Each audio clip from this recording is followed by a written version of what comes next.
There was once a poor fisherman who only just managed to feed his family and pay his bills. Day after day, month after month, year after year, his catch came as little surprise until one day he cast his net and brought up a muddy brown fish with a substantial golden ring inside it.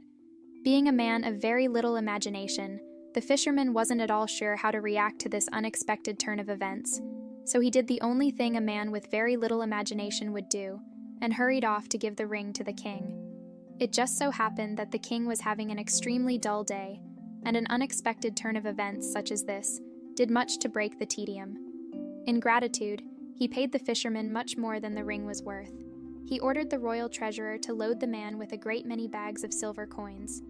After staggering home with the considerable booty, the fisherman dispatched his son to their neighbor's house to borrow some scales with which to weigh the coins. As is so often the case in stories of this kind, the neighbor happened to be both greedy and nosy. But as we already know, the fisherman lacked sufficient imagination to take such character traits into consideration. Thinking himself very crafty, the neighbor smeared fat on the inside of the scale pans in order to find out what the fisherman wanted to weigh. "By what sticks to the fat," he smirked to himself, "I'll know just what he has in the house." Sure enough, upon the return of the scales, there was a small silver coin embedded in the fat. The neighbor vowed to ascertain how the fisherman had managed to get hold of such a fortune. He and his wife took it in turns to listen at the windows of the fisherman's house.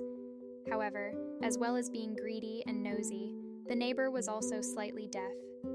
Eavesdropping beneath the window, he heard the fisherman explaining to his wife about the muddy brown fish, the gold ring, the king, and the cash. From his hiding place, the neighbor managed to correctly make out most of the tale, but instead of hearing gold ring, he heard many cats, for in the language of their land, these two phrases sounded almost the same. Without a moment's delay, the neighbor rushed to the market square, snatched up every stray cat that he could find, and bore them off, spitting and clawing, to the king. Making their escape in the throne room, the furious felines went wild, biting and scratching countless courtiers and shredding the royal draperies. You will not be surprised to hear that far from receiving his weight in silver coins, the fisherman's neighbor was thrown into the deepest and darkest of dungeons.